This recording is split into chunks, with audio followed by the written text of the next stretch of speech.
अस्सलाम वालेकुम स्टूडेंट्स। हमारी जो अगली वीडियो है ये भी एमसीक्यू से रिलेटेड है। एमसीक्यूज असल में फ़िज़िक्स में बहुत ज़्यादा इम्पोर्टेंट होते हैं, तो इसलिए मैं एमसीक्यूज की वीडियो बना रहा हूँ ताकि बच्चों को सहूलत रहे। देखिएगा, हमारे जो आज का पहला एमसीक्यूज है, अ particle carrying a charge of 2 electrons falls through a potential difference of 3 volts, energy acquired by it will be. तो वो जो एनर्जी गेन करेगा इलेक्ट्रॉन, एक पार्टिकल जिसके ऊपर 2 इलेक्ट्रॉन के बराबर चार्ज है, तो वो मूव करता है एक पॉइंट से दूसरे पॉइंट तक जिनका पोटेंशियल डिफरेंस 3 वोल्ट है। तो बताएं उसने कितनी एनर्जी गेन की। तो इसका फार्मूला है kinetic energy. Kinetic energy is equal to q delta V, ये इसका फार्मूला है। तो बेटा क्यू देखिएगा कितना चार्ज है, 2e के बराबर। तो हम क्यू की जगह पुट कर देंगे 2e, 2 इलेक्ट्रॉन के बराबर चार्ज है और पोटेंशियल डिफरेंस कितना है 3 वोल्ट। तो इसको मल्टीप्लाई कर देंगे 3 वोल्ट के साथ, तो आपका जो जवाब आ जाएगा वो आ जाएगा 6 इलेक्ट्रॉन वोल्ट। तो C is the correct answer.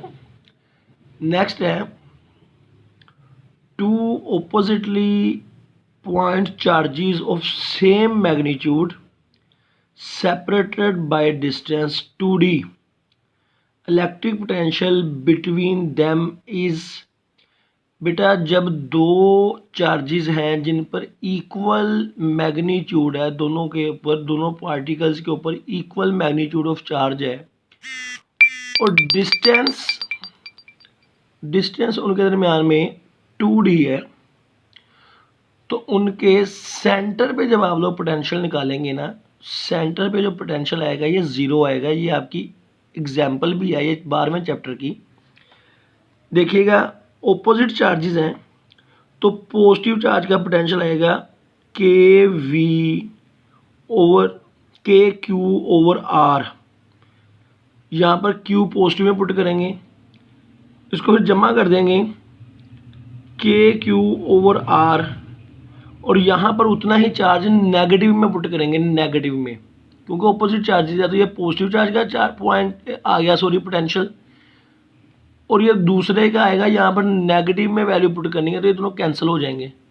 तो पोटेंशियल आपका क्या आएगा, 0 आएगा। ये पोटेंशियल का फार्मूला है के क्यू ओवर आर। तो पॉजिटिव चार्ज का पॉजिटिव में आएगा के क्यू ओवर आर, और नेगेटिव चार्ज का उतना ही जवाब नेगेटिव में आएगा। तो मिड पॉइंट पे 0 होगा। तो ये याद रखिएगा, अगर दो सेम चार्जेस हो जिनका मैग्नीट्यूड सेम हो, तो उनके दरमियान में कोई फासला है, फॉर एग्जांपल 2d ले लें या 1d ले लें, जितना मर्जी, तो मिड पॉइंट पे जो आपके पास पोटेंशियल आएगा ना वो 0 आएगा, हमेशा याद रखिएगा। The work done in moving a next सवाल, the work done in moving a point charge on an equipotential surface is 0। बेटा इक्वी पोटेंशियल सरफेस वो होती है जहाँ पर पोटेंशियल क्या रहे, सेम रहे। इक्वी पोटेंशियल सरफेस वो है जहाँ पर पोटेंशियल क्या रहे, सेम रहे। सुनिएगा ज़रा, अगर आपके पास फॉर एग्जांपल यहाँ कोई चार्ज पड़ा है, तो आप इससे समझ लीजिए मिसाल के तौर पर 1 मीटर के फासले पर यहाँ पर घूमे, अगर 1 मीटर के फासले पर, तो ये पूरी की पूरी सरफेस को इक्वी पोटेंशियल सरफेस कहेंगे, क्योंकि इस पूरी सरफेस का सेंटर से जो फासला है ना, ये आर, ये कांस्टेंट है, यहाँ भी, यहाँ भी, यहाँ भी। तो इस पूरी सरफेस के ऊपर पोटेंशियल कांस्टेंट है।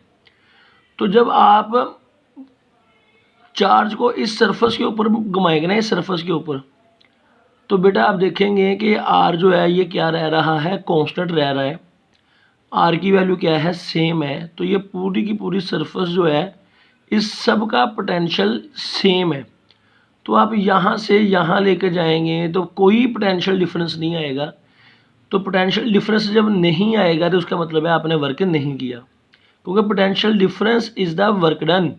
तो जब पोटेंशियल डिफरेंस नहीं आया, इस पूरी सरफेस के ऊपर पोटेंशियल कांस्टेंट है, पूरी सरफेस के ऊपर, तो जब पोटेंशियल ही नहीं चेंज हुआ तो इसका मतलब है कि आपने वर्क नहीं किया। तो तो इसका जवाब 0 आएगा। आई होप इसकी समझ लगी होगी। 1 electron volt is equal to 1 electron volt जो होता है वो होता है 1.6 10⁻⁻19 इलेक्ट्रॉन -19 जूल के बराबर। बेटा जो इलेक्ट्रॉन वोल्ट होता है, electron volt is the unit of energy. Electron volt is the unit of energy. तो इलेक्ट्रॉन वोल्ट उस एनर्जी को कहते हैं, ये मैं आपको डेफिनेशन बोल देता हूँ, सुनिएगा। Electron volt is the energy gain or lost by electron. Electron volt वो एनर्जी है जो इलेक्ट्रॉन लेगा या लूज़ करेगा एज इट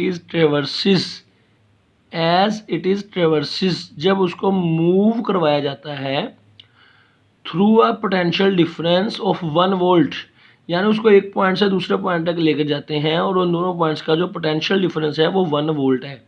तो यही फार्मूला यूज़ होगा इसमें। यही फार्मूला, एक मिनट रुकिएगा, मैं आपको कॉपी पे करवाता हूँ। देखिएगा, फार्मूला है, काइनेटिक एनर्जी का फार्मूला है Q डेल्टा V।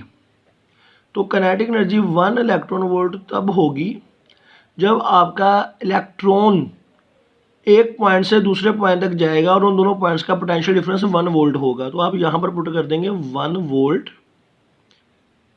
और इस चार्ज की जगह पर पुट करेंगे इलेक्ट्रॉन का चार्ज। तो वो कितना होता है 1.6 10⁻⁻19 कूलम।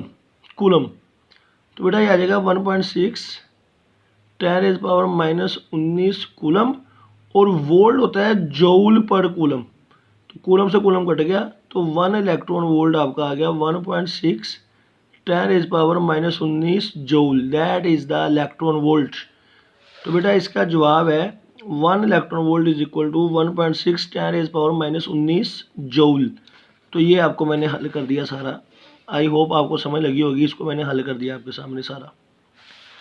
नेक्स्ट सुनिएगा, a particle carrying a charge of 2 electron falls through a potential difference of 3 volt, energy required will be, मैं आपको पहले बता चुका हूँ 6 इलेक्ट्रॉन वोल्ट होगी, 6 इलेक्ट्रॉन वोल्ट। लेकिन अब वो जूल में पूछ रहा है, जूल में। बेटा इलेक्ट्रॉन वोल्ट को जब जूल में कन्वर्ट करना हो ना, तो उसको आपने मल्टीप्लाई करा देना है इलेक्ट्रॉन के चार्ज से। तो आप देखें, ये वही वाला MCQs है जो ये है, ये पहले वाला ही है, लेकिन मसला ये है यहाँ पर इलेक्ट्रॉन वोल्ट में थे एनर्जी, अब यहाँ पर उसने जूल में पूछी है। तो बेटा आपको पता है कि एनर्जी 6 इलेक्ट्रॉन वोल्ट है, 6 इलेक्ट्रॉन वोल्ट। आप इस 6 को इलेक्ट्रॉन वोल्ट को जब जूल में कन्वर्ट करना है, इसको इलेक्ट्रॉन के चार्ज से मल्टीप्लाई करा दीजिएगा। 1.6 10⁻⁻19 कूलम, और ये इलेक्ट्रॉन की वैल्यू पुट कर दी, और वोल्ट जो होता है ना, इसको बोलते हैं जूल पर कूलम। तो ये कट गया, तो इन दोनों को मल्टीप्लाई करा दें, तो आपके पास इसका जवाब आ जाएगा 9.6 10⁻⁻19 joule, that is the answer. तो इसको ढूंढ लीजिएगा जवाब में कौन सा जवाब आ रहा है आपका। देखिएगा 9.6 वाला कौन सा जवाब आ रहा है। तो इसका जवाब ये वाला आपके पास आ गया D, 9.6 10⁻⁻19 जूल। आई होप समझ लगी होगी। नेक्स्ट है, if a positive charge body is moved against electric field, जब आप इलेक्ट्रिक फील्ड के खिलाफ जाएंगे तो याद रखिएगा उसकी पोटेंशियल एनर्जी बढ़ेगी। लेकिन बेटा चार्जेस की फॉर्म में पोटेंशियल एनर्जी की जो टाइप होती है इलेक्ट्रिकल पोटेंशियल एनर्जी, वो बढ़ेगी, वरना पोटेंशियल एनर्जी में तो ग्रेविटेशनल पोटेंशियल एनर्जी भी आ जाएगी जो ज़मीन की ग्रेविटी की वजह से होती है। तो बेटा यहाँ चार्जेस में पोटेंशियल एनर्जी का जिक्र नहीं आएगा, किसका आएगा, इलेक्ट्रिकल पोटेंशियल एनर्जी का आएगा। आई होप समझ लगी होगी आपको। इलेक्ट्रिकल पोटेंशियल एनर्जी इसका सही जवाब होगा D ऑप्शन। नेक्स्ट है, 1 joule is equal to how much electron volt. बेटा अभी हमने पढ़ा था कि 1 इलेक्ट्रॉन वोल्ट इतने जूल के बराबर है, अभी ये उलट हो गया है। देखिएगा 1 इलेक्ट्रॉन वोल्ट इतने जूल के बराबर है, जो मैंने पहले किया था। अगर आपने जूल निकालना हो ना कि 1 जूल कितने इलेक्ट्रॉन वोल्ट के बराबर है, तो आप इस रकम को इसके बटे में ले जाइएगा, 10⁻⁻19 इलेक्ट्रॉन वोल्ट। तो इसका जवाब आता है 6.25 10⁻18 पॉजिटिव का 18 electron volt is equal to 1 joule. I hope आपको समझ लगी होगी। 1 जूल इतने इलेक्ट्रॉन वोल्ट के बराबर होता है। तो आप देखिएगा इसका जवाब आएगा डी ऑप्शन 6.25 10⁻18 इलेक्ट्रॉन वोल्ट। एक जूल में इतने इलेक्ट्रॉन वोल्ट होते हैं और एक इलेक्ट्रॉन वोल्ट में इतने जूल होते हैं। आई होप समझ लगी होगी आपको। नेक्स्ट है electron volt is the unit of energy. मैं आपको बता कर हटा हूँ, it is the unit of electrical energy. याद रखिएगा, it is the unit of energy. Electron volt is the unit of energy. आपने भी पढ़ा है जूल, इलेक्ट्रॉन वोल्ट जूल के इतनी वैल्यू के बराबर होती है, एक इलेक्ट्रॉन वोल्ट इतने जूल के बराबर होता है। तो जूल तो यूनिट एनर्जी का, तो इलेक्ट्रॉन वोल्ट भी एनर्जी का यूनिट है, छोटा यूनिट है। The quantity delta V over delta are,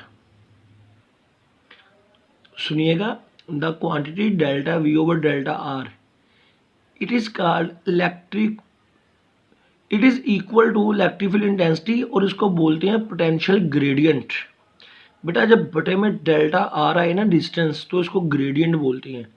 तो delta V over delta are का मतलब है पोटेंशियल ग्रेडियंट, पोटेंशियल ग्रेडियंट, और ये इलेक्ट्रिक फील्ड के बराबर होता है। आपको इसका फार्मूला आता होगा, electric field intensity, electric field intensity is equal to minus delta V over delta r. Electric field intensity is equal to negative potential gradient, तो इसको पोटेंशियल ग्रेडियंट बोलते हैं। नेक्स्ट है the work done in bringing a unit positive charge from infinity to that point in an electric field is called potential, just potential, potential difference, या absolute potential, या all of this. बेटा इसके लिए word use होता है electric potential. याद रखिएगा, electric potential is the work done to move a unit positive charge from infinity to that point, इसको बोलते हैं इलेक्ट्रिक पोटेंशियल। इलेक्ट्रिक पोटेंशियल का दूसरा नाम है एब्सोल्यूट पोटेंशियल, तो इसको पोटेंशियल भी बोल देते हैं। याद रखिएगा, एब्सोल्यूट पोटेंशियल भी तो पोटेंशियल डिफरेंस है कि आप चार्ज को उठाकर लाए हैं इन्फिनिटी से किसी पॉइंट तक, तो ये भी असल में पोटेंशियल डिफरेंस ही है। तो ये ऑल ऑफ दिस का ऑप्शन यहाँ पर करेक्ट है। पोटेंशियल डिफरेंस में और पोटेंशियल में ये फ़र्क होता है कि पोटेंशियल डिफरेंस में जो दो पॉइंट्स जहाँ से चार्ज को उठाकर इलेक्ट्रिक फील्ड के खिलाफ दूसरे पॉइंट तक लेकर जाना होता है, वो दोनों पॉइंट्स इलेक्ट्रिक फील्ड के अंदर होते हैं। लेकिन जो इलेक्ट्रिक पोटेंशियल होता है उसमें हम इन्फिनिटी से चार्ज को उठाकर लाते हैं। इन्फिनिटी से मुराद वहाँ से जहाँ पोटेंशियल ज़ीरो होता है, वहाँ से उठाकर चार्ज को इलेक्ट्रिक फील्ड के अंदर लाने के लिए जो वर्क करना पड़ेगा उसको पोटेंशियल बोलते हैं, उस पॉइंट का जहाँ पर चार्ज को लेकर आए हैं। तो लेकिन अगर देखा जाए वो भी तो पोटेंशियल डिफरेंस ही है, जीरो पॉइंट का और उस पॉइंट का जहाँ चार्ज लेकर आए, तो इसलिए इसको पोटेंशियल डिफरेंस भी कहा जा सकता है। तो ये ऑल ऑफ दिस जवाब आएगा। Absolute potential at a point distance 20 centimetre from a charge of 20 microcoulomb is. देखिएगा इसको हल करेंगे। बेटा हल करने के लिए आपको फार्मूला आना चाहिए। फार्मूला अगर आपको आता है तो कोई मसला ही नहीं है। पोटेंशियल जो होता है ना, पोटेंशियल का फार्मूला होता है के क्यू ओवर आर, ये फार्मूला होता है। तो आप देखिएगा आर क्या है 20 सेंटीमीटर, थोड़ा 20 सेंटीमीटर का मतलब है 0.2 मीटर। क्यू कितना है आप देखेंगे, क्यू कितना है, क्यू है 2 माइक्रोकूलम, तो 2 10⁻⁻6 माइक्रोकूलम। आगे देखिएगा के की वैल्यू कितनी है, आपको पता है के की वैल्यू है 9 10⁹। तो बेटा इसको जब हम हल करेंगे इस वैल्यूज़ को, देखिएगा इसको हल जब करेंगे कैसे बनेगा। ये दोनों कट गए आपके पास, ये आ जाएगा 9 × 2 डिवाइडेड बाई 0.2 और 10⁻3 आ गया। ये 10⁻3 ये आ गया। अगर हम इसकी कटिंग करते हैं, इसको फॉर एग्जांपल इसके साथ कटिंग कर देते हैं, तो ये आपका आ जाएगा 9 × 10⁻4, क्योंकि इसको जब कटेंगे तो ये 10 जवाब आएगा आपका 10। तो 10 को जब मल्टीप्लाई करेंगे इसके साथ 10⁻4 होगा, तो that is the answer 9 10⁻4 volt. बेटा यूनिट का बड़ा ख्याल किया करें, ये इसका जवाब आ जाएगा। आई होप इसकी समझ लगी होगी आपको। तो इसका जवाब आ रहा है 9 10⁻4 volt, that is the answer. Electric potential at a mid point in an electric dipole is 0। बेटा इलेक्ट्रिक डाइपोल क्या होता है, दो इक्वल चार्जेस हों, एक पॉजिटिव हो और एक नेगेटिव हो, मैग्नीट्यूड इक्वल हो दोनों का, तो उनके दरम्यान में कुछ फासला भी हो, तो उनको बोलते हैं डाईपोल। समझ लीजिए ये पॉजिटिव चार्ज है, इतना ही इधर नेगेटिव चार्ज है और दरम्यान में आर फासला है, तो डैट इज़ डाईपोल। तो इसके मिड पे कितना होगा, तो मिड पे पोटेंशियल जीरो होगा। ये हम अभी बता कर हटे थे आपको कि मिड पॉइंट पे अगर ऑपोजिट चार्जेस हों और इक्वल हो तो मिड पॉइंट पे पोटेंशियल जीरो होता है, तो जीरो जवाब आएगा। Unit of electric field intensity is